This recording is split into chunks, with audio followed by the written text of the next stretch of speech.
Yeah. All I need is one mic. Yeah. All I need is one mic.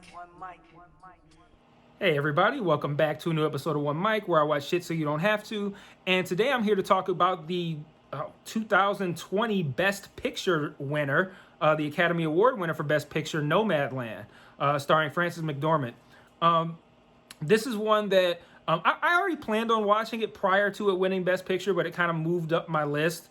I'm still kind of like picking away at the Best Picture nominees. I try to watch all of them every year, and this year was not a good one for that to happen for obvious reasons that you all know about. But it kind of shot up my list after it won Best Picture, and then it's on Hulu, so it's easy to access. And I figure now is probably a good time for me to check this one out as I try to get through most of these. I'm probably not going to end up watching all of them ultimately, but at this point, I've seen Judas and the Black Messiah, Sound of Metal, Nomadland, Trial of Chicago 7. That might be it. I will see Mank. I have not seen that yet. And I don't know if I'm going to see any more after that. I'm not sure how many I'm forgetting. I think The Father is one. Minari is one. I don't know if there's many more than that, but I'm probably gonna. I don't know if I'm gonna stop. I might stop with Mank, but I don't know. I'm not sure. I want to see The Father, but I'm still kind of salty about Anthony Hopkins winning Best Actor for that movie when they went through the whole trouble of moving the best actor winner to the last award on the telecast, making me think it was going to be some special tribute to Chadwick Boseman. And then they're like, oh, it's Anthony Hopkins. And then I find out later, like, yeah, Anthony Hopkins didn't even give a fuck of enough to stay awake to watch the shit. But but that's neither here nor there. Here to talk about Nomadland. I didn't like this movie. And that is by no means me saying that this is a shitty movie or a bad movie. This is one where I can I can respect what it was trying to do. But ultimately, I think it failed at what it was trying to do. Give you guys kind of like an idea of what it's about in case you haven't seen it. I'm gonna try to keep this as spoiler free as possible, but essentially it's just Frances McDormand kind of traveling the country as a nomad and just meeting people and sharing these experiences. It's kind of like a foodless version of Anthony Bourdain's show. Which the name of it escapes me. No something. Anthony Bourdain. No, I don't know why I can't remember the name of that show right now. But it's kind of like Anthony Bourdain's show without the food. It has this. It tries to be a documentary at times, and I think this would have been probably a remarkable film if it had actually been a true to heart documentary and was treated as such. But Frances McDormand's character, it kind of feels like she's here to kind of like, everything revolves around these nomads telling their stories. And the stories are the best part of the film. They're all incredibly compelling, incredibly heartfelt. Some of them are very sad. Some of them are very angering. The stories alone are terrific.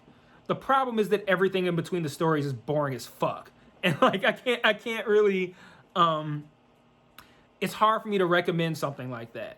And the problem is that Frances McDormand, I think it's the blending of movie and documentary that kind of might have been why this didn't really work for me.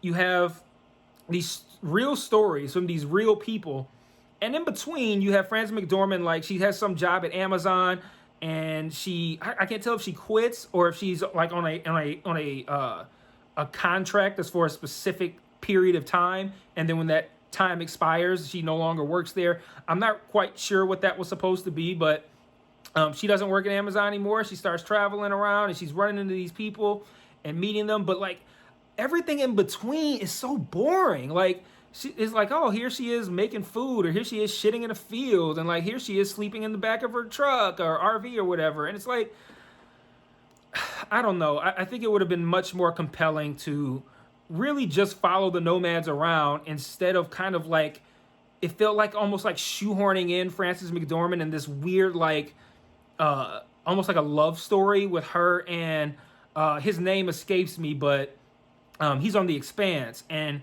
that kind of took me out of it a little bit because it feels like a documentary like most of the time. And I was kind of willing to accept Frances McDormand's presence. But when they kind of shoehorned in this like romantic kind of relationship sort of thing with the guy from The Expanse, that really took me out of it because it felt like it made it feel more detached from a documentary and more like something that is meant to serve the purpose of just tugging at my heartstrings. And I don't like feeling manipulated. Manipulation in a film is fine as long as it's not overt enough to where I can see it.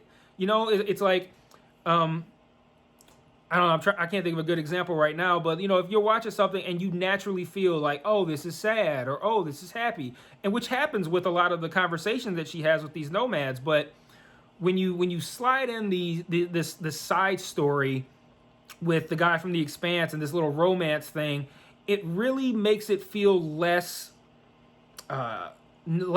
true, and it makes it feel more forced. I think would be more orchestrated. That's the best way to put it. It feels more orchestrated than it does natural, which is why I said it would be better as a documentary, because then it won't feel like you're being manipulated or that there's like a puppet master that's kind of like, you know, making like, here's how we're gonna move Frances McDormand to the next, you know, interesting conversation. And I don't know, it just didn't work for me outside of these conversations. It felt very elitist at times.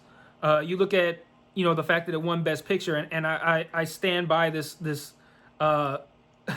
unverified assertion that I feel like the Academy awards things that make them feel better about themselves, like it makes them feel like they're some sort of elite film goer. And this movie had it had the vibes of Hollywood patting itself on its back on Oscar night from the beginning of the film. And when you have such a very obvious kind of like play for that, that bothers me as well. I also thought Frances McDormand's character was not interesting either. That was another thing that felt forced.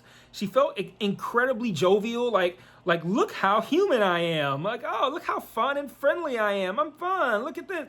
And it felt so unnatural.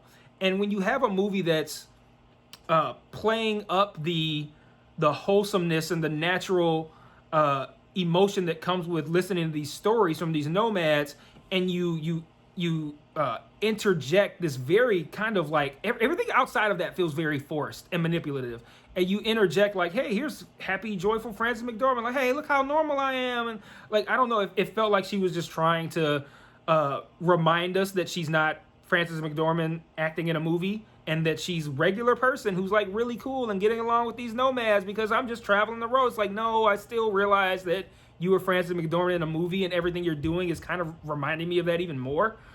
So it didn't really work for me in that regard either. I feel like if it was just like a documentary that focused on maybe like big businesses like Amazon treating people in a manner that can lead to this, and you interject, instead of having this Frances McDormand based storyline that tells you this, you actually have, you know, real interviews with Amazon workers, like more interviews like the ones we saw, to kind of like have the people tell us their story, as opposed to like, we're going to use this Frances McDormand story just to kind of as a bridge in between the real stories, which maybe you get like, I don't know, 5 of them in the movie maybe.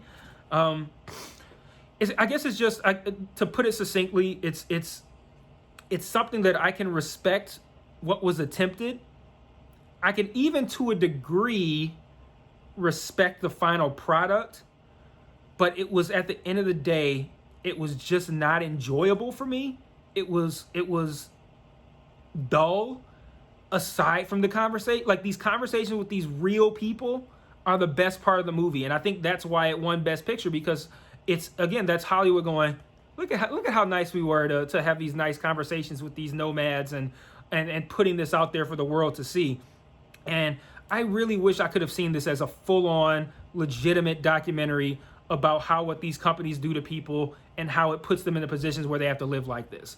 Like, that is, as a true blue documentary, would have been phenomenal, I feel. But this weird blending of this incredibly boring and forced storyline to just serve as a purpose to bridge between the conversations with the nomads. It just didn't work for me at all. I don't understand why this movie won Best Picture. I mean, well, I understand. I don't agree. Of the films I've watched so far, Sound of Metal probably should have won this award. I haven't seen all of them, obviously, but Sound of Metal is far and away the best of the Best Picture nominees that I've watched so far. Judas and the Black Messiah is second, and it's elevated by its performances, but Sound of Metal did so many creative things. It brought something new, and I will always award massive bonus points to something that delivers something new in an age where everything is a remake, a reboot, a sequel, something that's already something that already existed before, and it's like, hey, let's make this shit again, and we'll just tweak it a little different, or we'll put different people in it, or it's a sequel, or whatever. To bring something new like Sound of Metal did, I was so impressed by that, and to do it so well. This made the attempt, but didn't quite get there for me, so that's why this one just didn't really hit home. So, I watched Shit So You Don't Have To, and I feel like this was not one that you need to spend time with. You're not missing anything by not watching this movie. So,